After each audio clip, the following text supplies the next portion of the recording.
Los terremotos cambiaron el mapa de Venezuela, pero también abrieron nuevas interrogantes sobre el futuro del país. ¿Está preparada la nación para reconstruirse?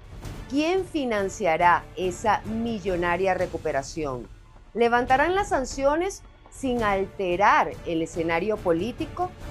Y mientras las labores de emergencia continúan, se libra otra batalla, la de controlar el relato de la tragedia y el de la transición. Les contamos.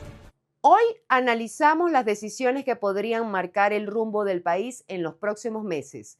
Amigos, bienvenidos a Noticias Impacto Venezuela. Gracias por acompañarnos en la emisión matutina de este jueves 9 de julio de 2026. Soy Mildred Manrique, comenzamos.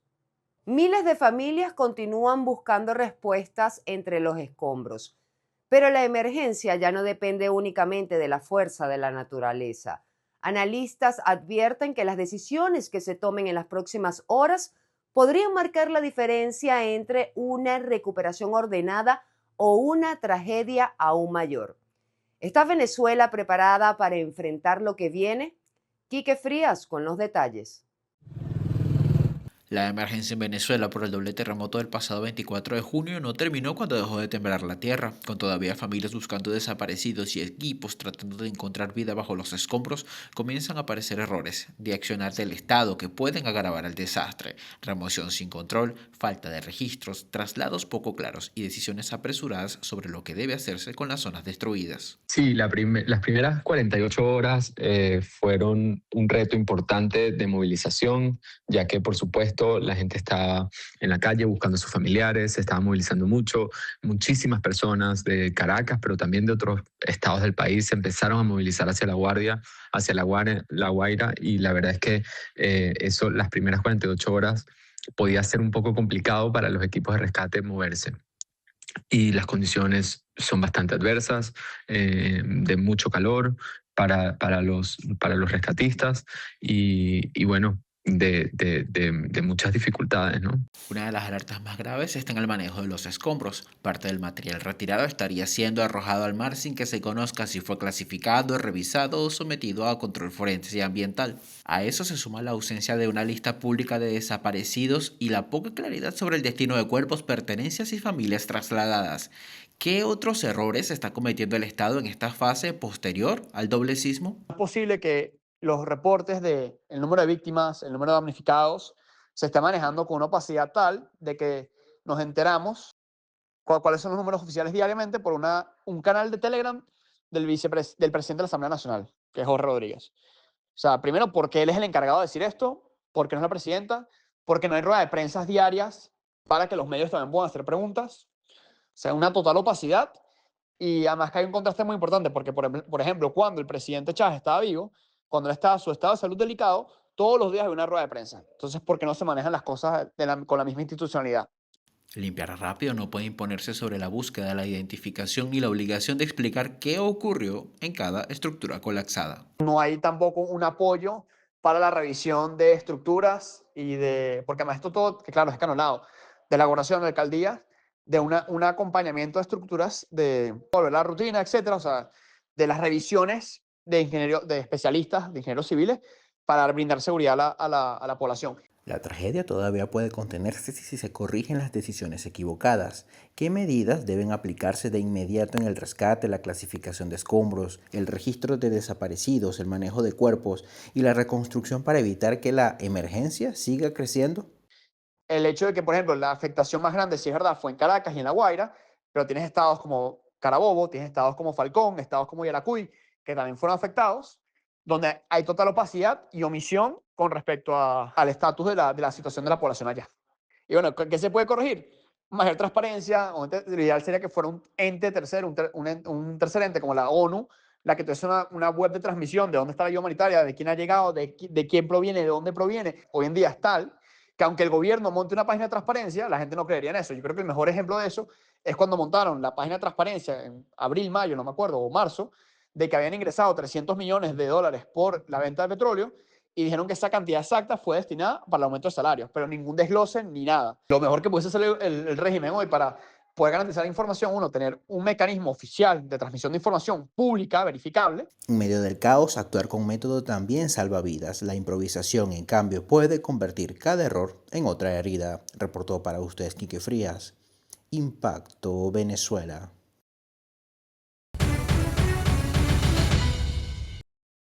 Interactuemos con la pregunta del día de Impacto Venezuela. Ser su voz es lo más importante para nosotros. El doblete sísmico ya pasó, pero el riesgo continúa. Ahora comienza otra carrera: evitar que la improvisación convierta el desastre en una crisis aún más profunda.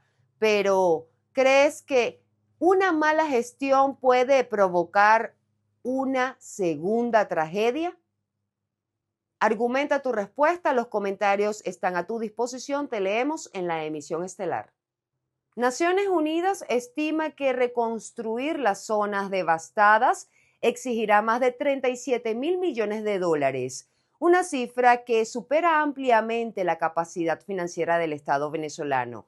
La pregunta ahora es, ¿quién asumirá ese costo y cuánto tardará Venezuela en recuperarse? Juliana Palmar nos cuenta. La reconstrucción del país, luego de los terremotos que afectaron a varios estados, será un proceso de años. El Programa de Naciones Unidas para el Desarrollo calcula que los daños directos alcanzan los 6.700 millones de dólares, aunque el impacto total podría ser mucho mayor. Economistas estiman que el costo final oscilará entre 12.000 y 15.000 millones de dólares, mientras Ecoanalítica lo eleva hasta 20.000 millones. La prioridad será recuperar hospitales, escuelas, carreteras, viviendas y servicios básicos en los 7 estados afectados. Nosotros ya sepamos con un cronograma que le mostraremos al país en el tiempo de cuántas viviendas vamos a construir, dónde las vamos a construir para atender las necesidades que se han generado de este doble terremoto. Venezuela ha tenido un gran retroceso con los temas vinculados al terremoto. Primero, Venezuela venía en los meses anteriores con una falta de movimiento de la economía suficiente.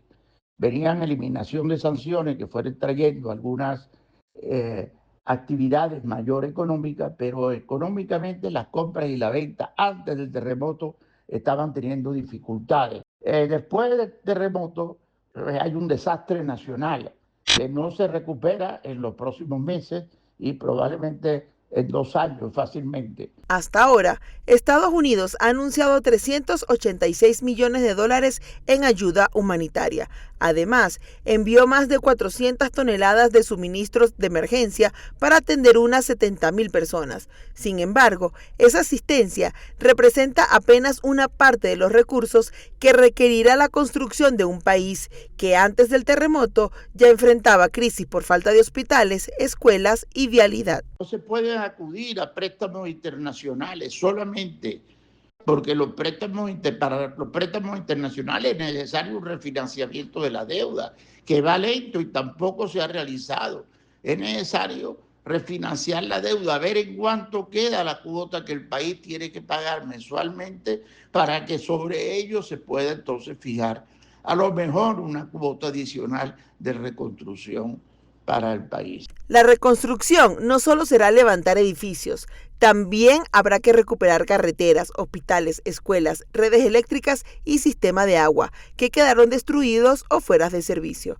Expertos coinciden en que el esfuerzo no podrá recaer únicamente sobre el Estado ni en la ayuda internacional. La participación del sector privado será clave para acelerar la recuperación. En estos momentos el país no tiene capacidad para financiar una reconstrucción del país porque no tiene las medidas económicas para que se recupere el sector privado y para que el sector privado participe en la reconstrucción del país, ni se ha llamado al sector privado a participar y la ayuda del exterior no es suficiente. La emergencia dejará de medirse por el número de víctimas y comenzará a medirse por la capacidad de reconstruir que exigirá tiempo, planificación y miles de millones de dólares para devolver a millones de venezolanos los servicios y la infraestructura que el terremoto dejó en ruinas. Para Impacto Venezuela, Juliana Palmar. Lo que ocurrió en Venezuela también cambió el debate internacional. Mientras crecen las voces que piden que se alivien las sanciones para facilitar la ayuda humanitaria, sectores de la oposición advierten que esta decisión también podría fortalecer políticamente al chavismo. Pero ¿es posible ayudar a los venezolanos sin alterar el escenario político? El informe con Juan Gutiérrez Gamba. La emergencia generada por los terremotos del pasado mes de junio ha provocado un giro drástico en la diplomacia internacional.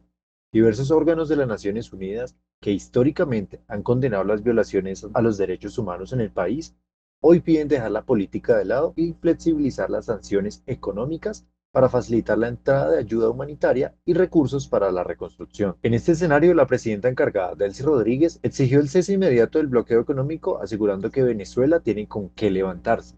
También informó sobre el envío de una carta al rey de Inglaterra solicitando formalmente la liberación del oro retenido en el Banco de Londres. Cese a las sanciones y el bloqueo contra Venezuela. Venezuela tiene recursos bloqueados en el mundo con los cuales atender este proceso de reconstrucción. Y he decidido enviar una carta, entre otros, al rey de Inglaterra para que liberen el oro que está retenido en el Banco de Inglaterra. Ese oro es de nuestro pueblo. Cuando el órgano de derechos humanos de la ONU mantiene sus denuncias sobre la represión en el país, el ala humanitaria presiona por abrir los canales financieros. Críticos y analistas advierten que este alivio económico, sin condiciones democráticas claras, le otorgaría al Ejecutivo un tanque de oxígeno bancario que podría utilizar para atornillarse en el poder. Lo que hoy va a fortalecer el levantamiento de sanciones es la libertad de ellos de seguir desangrando el país. La reconstrucción de esa zona estaría costando alrededor de 20.000 millones de dólares. Y pues obviamente esto es un monto que a ellos les brilla los ojos porque eso es una forma de volver a entrar en el sistema que estaba Venezuela hace 15 años, que se produce mucho dinero, pero ese dinero se queda a la mitad en una cantidad impresionante de obras públicas que no se finalizan. Por otro lado, defensores del giro humanitario sostienen que mantener las sanciones generales durante una catástrofe solo castiga a las víctimas y le regala al gobierno la coartada perfecta para justificar el colapso de los servicios públicos. Sin embargo, el peligro latente en los refugios es que el control militar de los materiales de construcción y los alimentos se convierte en una herramienta de coacción política y clientelismo. Un mecanismo internacional que garantice que la ayuda llegue directamente a los damnificados, te lo puede decir cualquier papel. Te puede decir que la ONU lo va a hacer, que la cooperación internacional lo va a hacer, que la Cruz Roja lo va a hacer, que las organizaciones internacionales lo van a hacer, porque van a ir directamente a las comunidades. Y eso puede pasar, pero es que al final no hay garantía. ¿Por qué no hay garantía? Porque no hay un mapeo de cuáles son las personas realmente afectadas. Entonces hay un sistema de desestructura, o sea, no hay instituciones con las que operar, no hay información con la que operar de manera certera. La reconstrucción de Venezuela requerirá cooperación internacional, recursos y tiempo, pero también dependerá de la confianza. El desafío para la comunidad internacional será encontrar un equilibrio entre atender una emergencia sin precedentes y mantener mecanismos que garanticen transparencia, supervisión y protección de los derechos humanos. La administración de Delcy Rodríguez quiere pasar la página y lo intenta con condecoraciones, actos públicos y un viejo relato: decir que las críticas forman parte de una campaña. Un discurso que no comenzó con los terremotos y que, lejos de calmar el malestar social, revive estrategias repetidas del poder en Venezuela. El informe con María José Prado. El gobierno intenta cambiar el foco. Condecoraciones, actos oficiales y una narrativa de control buscan proyectar fortaleza tras el terremoto.